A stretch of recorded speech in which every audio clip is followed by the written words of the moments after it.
There's a reason Jellyvision didn't change very much about the new version of You Don't Know Jack. And that's because You Don't Know Jack didn't need much changing. Today's world of downloadable content fits the format perfectly, ensuring that you'll be hard-pressed to run out of new questions. I can't think of another game this year that just begs for a group of rowdy friends and a few packs of beer.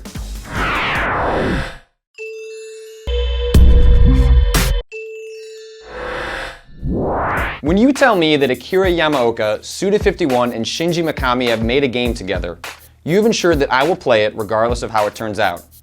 Shadows of the Damned has its issues, but the sheer ridiculousness that ensues as you follow Garcia fucking Hotspur and his gun-turned sidekick companion Johnson into the pits of hell is worth tagging along for. Like Portal 2 and Saints Row III, Shadows of the Damned is legitimately funny, and that makes all the rough spots worth it all.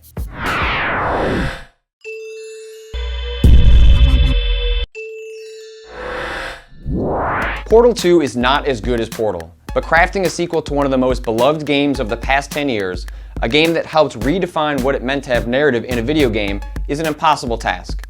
Portal 2 is clever, funny, endlessly creative, and mentally taxing, which is all I could have asked for from a second trip into the rabbit hole that is Aperture Science. Very few games make you feel smart while playing them, and Portal 2 did a great job of making me laugh the whole way through too.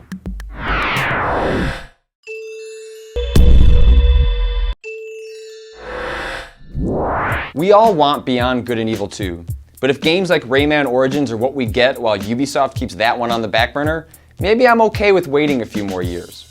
While most games relish in being dark and gritty, Rayman Origins is like popping open a can of pure Frenchy joy. It helps that Rayman Origins is a pretty terrific platformer too, and one that will keep you playing for months if you're crazy enough to try and collect all the game's many, many secrets.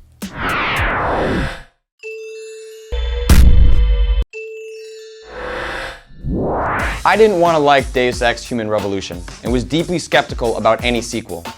But Human Revolution is old school in the best ways, a stark reminder of what we've lost in favor of focused, polished linearity in our modern games.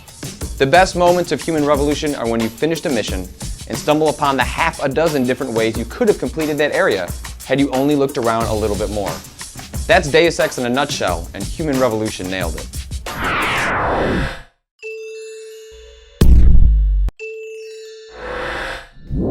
The Legend of Zelda Skyward Sword arrives as Nintendo begins to transition from Wii to Wii U.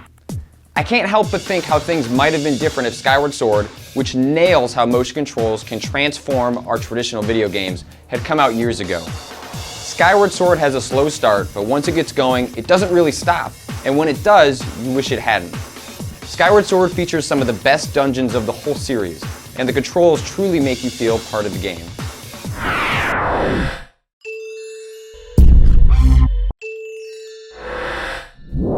I didn't like Saints Row or Saints Row 2, so when Ryan and Jeff kept bugging everyone to play Saints Row III, it was hard to figure out whether they were just screwing with everyone or legitimately recommending we should all play it. As it turns out, Saints Row III is insane in the best possible way, but the kind of insanity that could have easily gone sideways. It's not insane for the sake of being insane, it's insanity with a purpose, meaning, and really funny writing to back it up.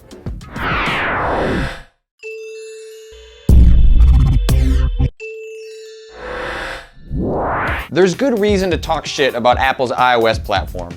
There are many small, enjoyable games available there, but hardly anything that deserves to be spoken in the same breath as the other games usually on anyone's end-of-year list.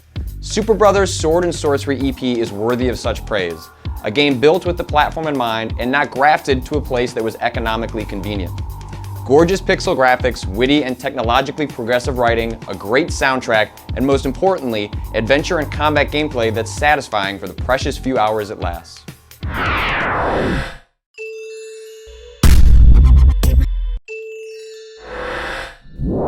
Most games don't even pretend sex exists, let alone confront its messy, emotional complications, and put players in the position to deal with the consequences. That's assuming you believe Vincent made the wrong decision in Catherine anyway.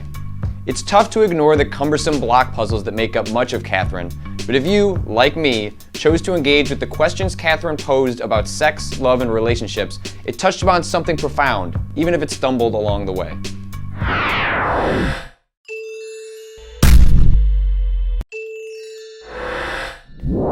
There is nobody else making the kinds of games Bethesda Game Studios is putting out.